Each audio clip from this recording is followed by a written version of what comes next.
شروع کرتی ہوں اللہ کے نام سے جو بڑا مہربان نہایت رحم کرنے والا ہے۔ حضرت ابو سعد الخرقوشی النشاپوری ایک ایسے مفسر گزرے ہیں کہ جن سے حوالہ جات لینے والے ہزاروں کی تعداد میں مصنف ہوئے۔ ان میں امام عسقلانی، امام قسطلانی، امام عینی، قاضی ایاز، امام سیوطی اور امام قرطبی جیسے جید شامل ہیں۔ امام ابو سعد نے شرف مصطفیٰ میں، ابن اسحاق نے سیرت النبوت صفحہ نمبر 103 پر، ابن سعد نے الطبقات الکبریٰ جلد نمبر 1 صفحہ نمبر 158 میں، امام بہقی نے دلائل النبوت میں، امام طبرانی نے المعجم الاوسط اور اس کے علاوہ تمام ائمہ حدیث اور مفسرین نے اس واقعہ کو تفصیل سے بیان فرمایا ہے۔ یہ واقعہ سرور کائنات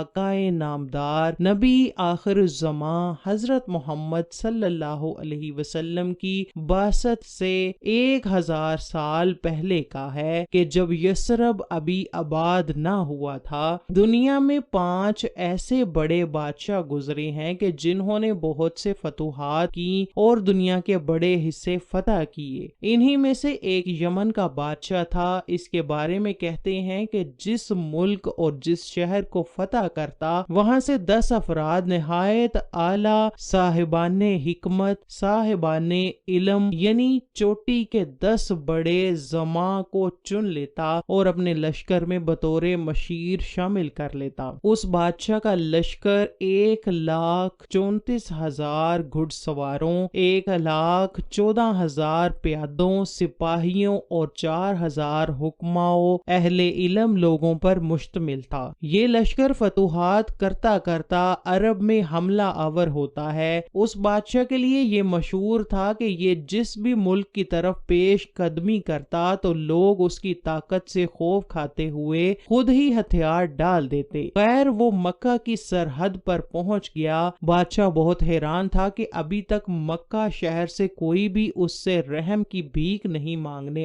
آیا۔ بادشاہ نے عمار یسامی اپنے وزیر خاص کو طلب کیا اور مکہ والوں کی اس گستاخی کے بارے میں پوچھا۔ وزیر خاص عمار یسا کہنے لگا، حضور والا، یہ عرب کے جاہل لوگ بڑے بے مروت ہیں، اپنے آپ میں مست رہتے ہیں۔ ان کے شہر میں ایک عمارت ہے جسے یہ لوگ کعبہ کے نام سے جانتے ہیں، بس یہ اسی کی تعظیم اور عبادت کرتے ہیں، اس وجہ سے یہ کسی اور کو خاطر میں نہیں لاتے۔ بادشاہ یہ سنتے ہی آگ بگولا ہو گیا اور کہنے لگا، مجھے قسم ہے میری اولاد کی، میں ان کی عمارت خانہ کعبہ کو مسمار کر دوں اور اس سارے شہر کو جلا کر راکھ کر دوں۔ بس اس نے یہ ارادہ کیا ہی تھا کہ اس کے سر میں ناقابل برداشت قسم کا شدید درد شروع ہو گیا اور ساتھ ہی اس کی آنکھوں، دونوں کانوں، ناک اور منہ سے بدبودار پانی پیپ کی مانند بہنے لگ گیا، جو اتنا بدبودار تھا کہ کوئی شخص اس کے پاس مجلس میں بیٹھنے کے لیے تیار نہ تھا۔ وہ سخت پریشان ہوا۔ جتنے حکماء و اتباع تھے ان کو بلایا گیا۔ انہوں نے سر توڑ کوشش کی لیکن کسی نے اس کا علاج نہیں کیا۔ 4,000 بڑے علماء جو کہ خوب متقی اور پرہیزگار بھی تھے، ان میں سے رئیس علماء جو کہ تمام 4,000 علماء و حکماء کا سردار مقرر کیا گیا تھا، بادشاہ کے خاص وزیر عمار یسا کے پاس حاضر ہوا اور کہنے لگا، میں بادشاہ کا علاج کر سکتا ہوں، مگر شرط یہ ہے کہ بادشاہ سچ بولے اور میری باتوں پر عمل کرے۔ وزیر نے جب بادشاہ کو یہ سب بتایا تو وہ مان گیا۔ رئیس العلماء بادشاہ کی خدمت میں حاضر ہوا اور بادشاہ سے پوچھنے لگا، یہ بتائیے آپ نے ذہن میں کعبہ کو مسمار کرنے کا ارادہ کیا تھا؟ بادشاہ نے کہا، ہاں یہ ارادہ میں نے کیا تھا، اور صرف اس کعبہ کو تباہ کرنے کا ارادہ ہی نہیں بلکہ یہاں کے باسیوں کو قتل کرنے اور پورے شہر کو تباہ و برباد کرنے کا بھی ارادہ کیا تھا۔ اس نے کہا، بس یہی سبب ہے اور یہ مصیبت ٹل نہیں سکتی جب تک تم یہ ارادہ بدل نہ لو اور توبہ نہ کر لو۔ بادشاہ نے اسی لمحہ توبہ کی اور کہا کہ تم گواہ ہو جاؤ کہ اس کعبہ اور اہل مکہ کی نسبت میرے تمام کرو ارادے میرے دل و دماغ سے نکل گئے۔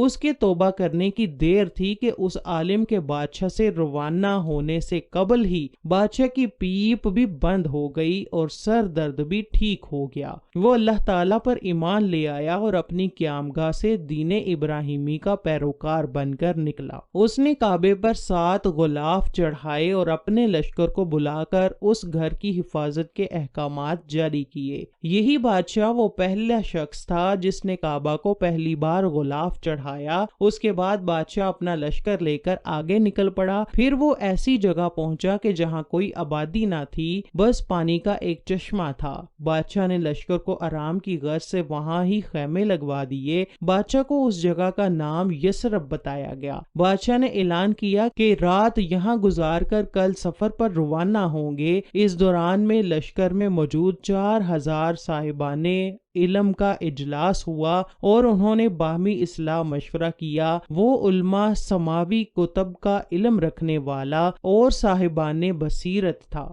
وہ حضور صلی اللہ علیہ وآلہ وسلم کی آمد، بعثت، ولادت اور ہجرت کے تذکروں کی پوری پہچان رکھتے تھے۔ جن کے پاس یہ سارا علم تھا وہ جانتے تھے کہ وہ نبی آخر الزماں ہجرت کر کے اس یثرب نامی وادی میں تشریف لائیں گے اور اسے یثرب مدینہ بنا دیں گے۔ اب انہوں نے طے کر لیا کہ قسمت ہمیں یہاں لائی ہے۔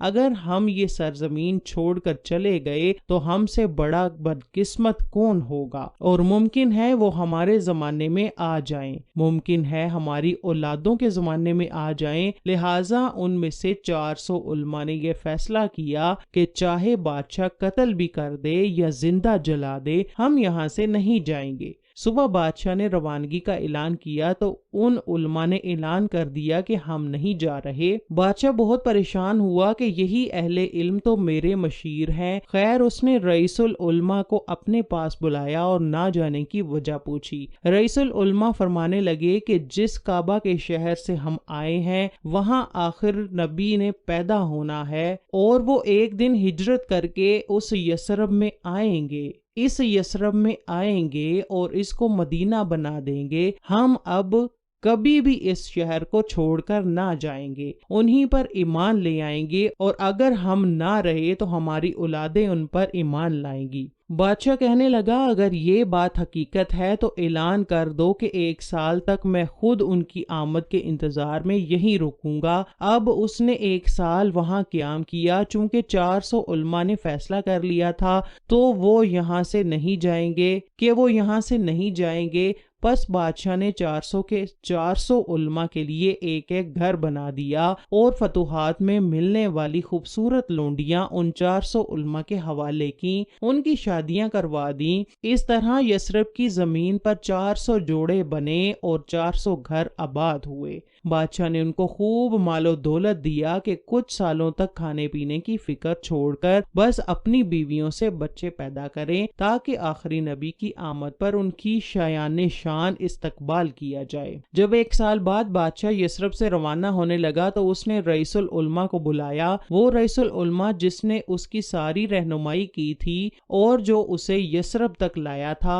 اس کو بلا کر کہا تم گواہ ہو جاؤ، ہمیں معلوم نہیں کتنا زمانہ پڑا ہے محمد مصطفیٰ صلی اللہ علیہ وسلم کی آمد اور بعثت کا، مگر تم گواہ ہو جاؤ کہ میں ان پر ایمان لے آیا اور ان کی آمد سے پہلے میں ان کا پہلا امتی بنتا ہوں۔ میں ایک خط لکھ کر تمہیں دیتا ہوں، اگر تمہاری زندگی میں آقا آ جائیں گے تو ان کو میرا خط دے دینا، اور اگر تمہاری زندگی میں نہ آئے تو پھر نسل بعد نسل اپنی اولاد کو دیتے جانا اور وصیت کرتے جانا کہ جس نسل میں جس زمانے میں آقا تشریف لائیں میرا خط انہیں دے دیا جائے۔ یہ مشہور بادشاہ طبع الاول حمیری تھا۔ خیر بادشاہ اپنا خط رئیس العلماء کو دے کر چلا گیا۔ اس بات کو جب 1000 سال گزر گئے تو ان 400 علماء کی اولادیں بڑھتی رہیں اور قبیلے بنتے گئے، یثرب آباد ہوتا گیا۔ اس زمانے میں لوگ دین ابراہیمی پر تھے جن کو قرآن نے اہل کتاب قرار دیا ہے۔ اس میں بیشتر کا تعلق بنی اسرائیل سے تھا، جبکہ پھر جب آقا علیہ السلام کا زمانہ آ گیا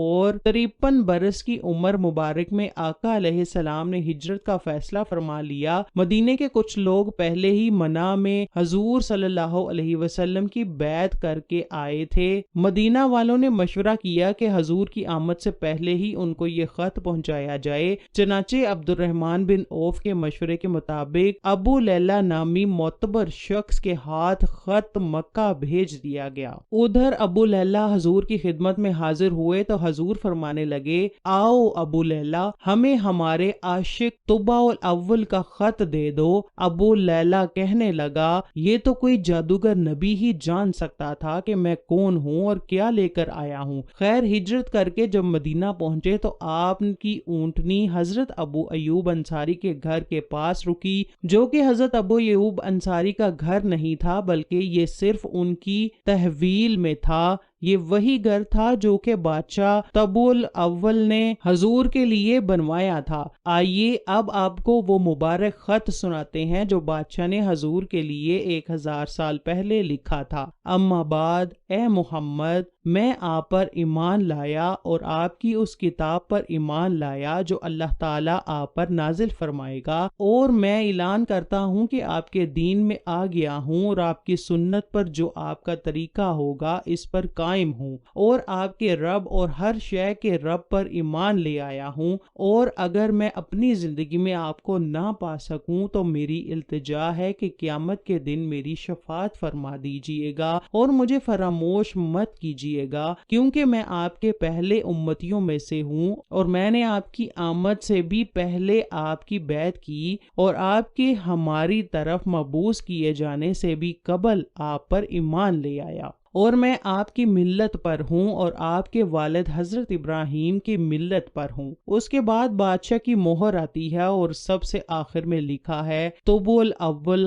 حمیری کی طرف سے خاتم النبیین اور رب العالمین کے پیغمبر محمد بن عبداللہ صلی اللہ علیہ وسلم کی خدمت میں۔ اللہ اکبر، کیسا سچا عشق تھا بادشاہ کا۔ اللہ پاک ہم سب کو بھی ایسا ہی پختہ ایمان نصیب فرمائے، ہمیں نبی پاک کا سچا عاشق بنا دے، ہم بھی نبی پاک پر تن من دھن وارنے والے بن جائیں۔ بروز قیامت ہمارے عیبوں پر پردہ فرما کر ہمیں نبی پاک کی شفاعت نصیب فرمانا۔ کمنٹ سیکشن میں آمین لکھنا مت بھولیے گا۔